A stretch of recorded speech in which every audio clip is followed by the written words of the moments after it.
on a fantastic Friday, a winning Friday for BYU men's basketball. I'm Spencer Linton alongside Jerem Jordan. There are two Spencers in the studio right now, and did I leave?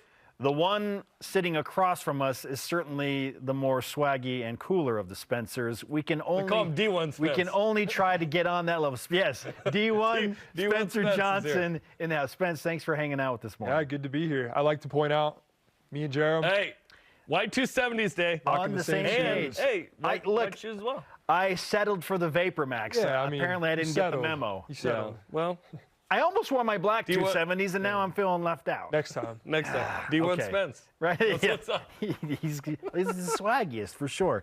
Unbelievable performance from your team last night. Yeah. Given what you dealt with last Saturday night and the disappointment that naturally comes from losing a heartbreaking game like that to St. Mary's, and you and I talked at length after the St. Mary's game. We talked again last night after the LMU win.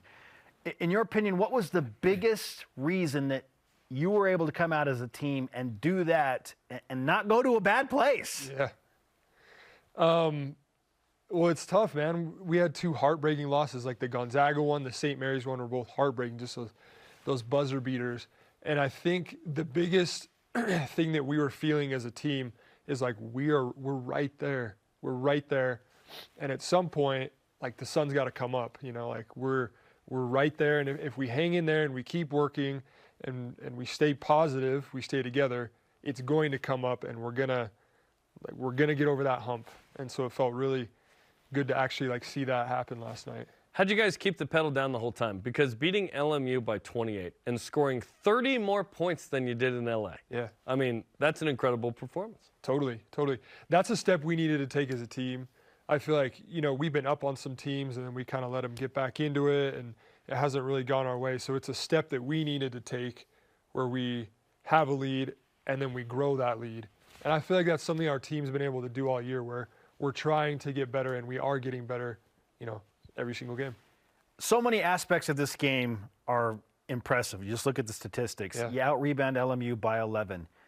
BYU only turns the ball over 7 times yesterday. Lowest turnover percentage against a D1 team. Yes. What was your favorite or, I guess, the most proud aspect of that game last night? Oh, it was the turnovers for sure.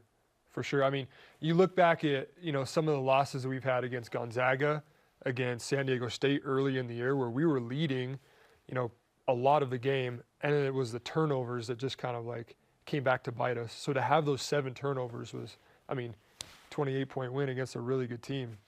That's to me, it was the whole story. That was special. And now you get into a situation where last night it's like, okay, if you lose, you're in 7th. Yeah. If you win, now you're sitting in 5th, but it's a battle for 4th place tomorrow night. Pacific's a team that you beat by 20, but it's been a minute. Mm-hmm. They're better. You're better. What are your thoughts on round 2 with the Tigers? It's going to be tough. They're shooting the ball super well. They just barely beat, I think it was Santa Clara, right? Yep. Last week, yep. I mean, they're scoring in the 90s consistently, so definitely. Which is weird for them. Yeah. Typically, they're a kind of grinded out team. Yeah, and they've been changing their lineup a ton. They'll have, this dude start one game, and the next game he's playing 2 minutes. And 5 guards. Yeah, it's super interesting. So we're definitely going to have to be, locked in on the scout and just on defense because they're scoring the ball like crazy. And they shoot it well from 3, but you guys really limited them in game 1. That was a big deal. Yep. I just documented in detail that I'm all in on the scoreboard watching in the West Coast Conference. So I'll handle that for you and for the staff.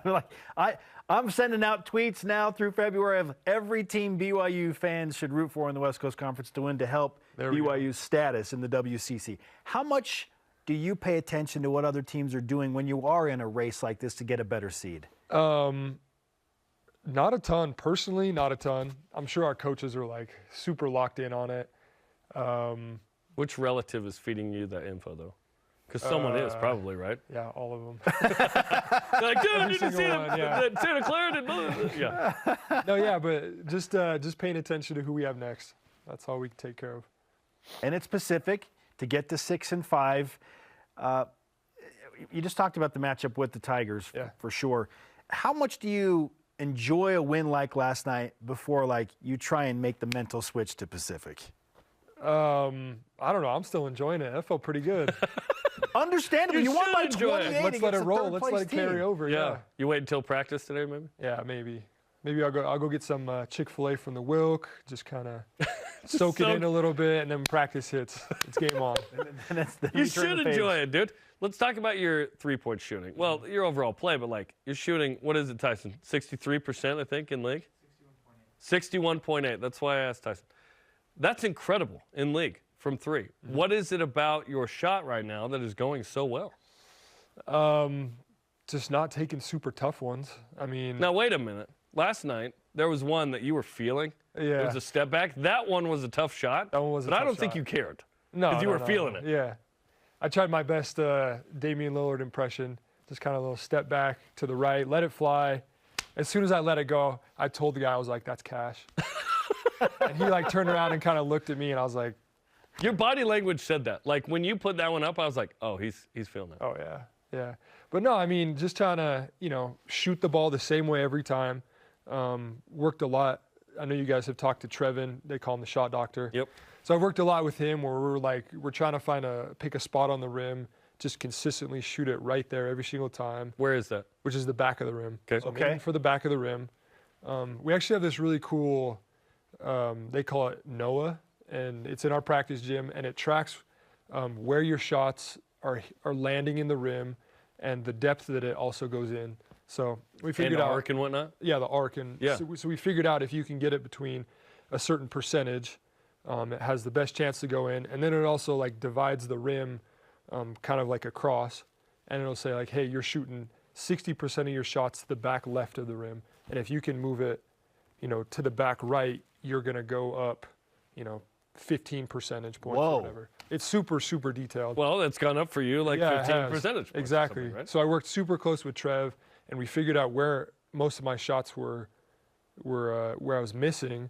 We're like, okay, we're going to work on pushing it, back a little bit and trying to get a little more arc, and clearly it's been paying off. That's awesome. One of the more entertaining aspects of my job on the sidelines is watching the benches react to your threes specifically, because everybody knows that you shoot the three well, all the opponents, and so watching Randy Bennett lose his mind when St. Mary's lost Spencer Johnson on the floor. That's joyous for all of us.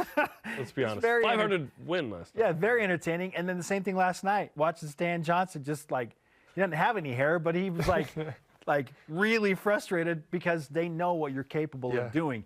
How do you continue to find open spots knowing that you're going to be keyed on, and how can you use that to your advantage for your other teammates? Yeah, I was talking with Coach Fennell about this, and he was like, hey, you're becoming a bigger part of these team scouts. So he's like, you need to be able to mix up other things into your game where they're not expecting it, like throwing a back cut or, throwing a curl when you come off a screen. Just little wrinkles where he's like, it just keeps them on their toes just enough where when you do get that space, you just let it fly.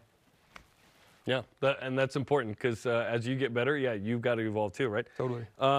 When it comes to what's sustainable from last night, because yes, you would love to play like last night every game. Let's be honest, that was incredible. You hope to summon parts of that. What is sustainable from last night in the final 6 games? I know I talked to Spencer about this last night, but it was Noah. When Noah dived on the floor, he did it a couple times. It was super early in the game. He dove on the floor and he got that loose ball. I think that's something that's super sustainable. Like that got us feeling really good. Hopefully we can keep the turnovers low. Coming to 2 feet when we're in the paint and just making a simple decision. If we could keep that low, we can keep winning those 50-50 balls. That'll give us a really good shot. You had 3 teammates make a return after a 1-game suspension yesterday, and clearly it had an impact. You just mentioned one of them, Noah Waterman, winning one of those 50-50 balls early to set the tone. Jackson Robinson hit a couple of big threes early in the first half. Atiki's length is a problem for opposing defenses. What were you expecting from those guys coming out of a tough situation last night? Well, they're really good players, So I was super excited to get them back because we need them. Like, we need them to win, and they came in and they played great. So super, super proud of them. Did you get to assess what shampoo and conditioner Kelly Lea Pepe uses at all? Like, did you get a whiff of The big man for LMU? at any point? I didn't. Maybe a little Irish Spring, but like, I don't know. I could be off. Did it smell bad? Did it smell good? Was it didn't smell? No. It wasn't great. It wasn't great. It's hard to understand the majesty of that mullet until you experience it up close and personal. But the mustache too. The mullet mustache combo is like, Very strong. yeah. Very strong. Who's that guy? Who's the guy that has the best hair on the team right now on BYU's side? On our side, Yes. maybe Braden Moore. Okay. Braden He's Moore. buzzed it. Well, yeah, he had super long hair, and then one day he just comes in with a buzz cut, and everyone's like, "B Moore, what happened? What are you doing?" And I don't know. This was a sad day when It was a sad Did day. he join the ROTC? What just happened? Yeah, he's shipping out for basic training tomorrow. He's doing push-ups? What's going on? All right, Spence, let's give you some BYU Sports Nation karma for the Pacific game tomorrow. Huge Yeah, good one luck tomorrow night. as you battle to get into fourth place. We'll continue the scoreboard watching for you. We'll try and limit the relatives' text messages to you about what's happening there. You can't control it. It's just gonna happen. One game at a time. He is D1. D1 Spencer.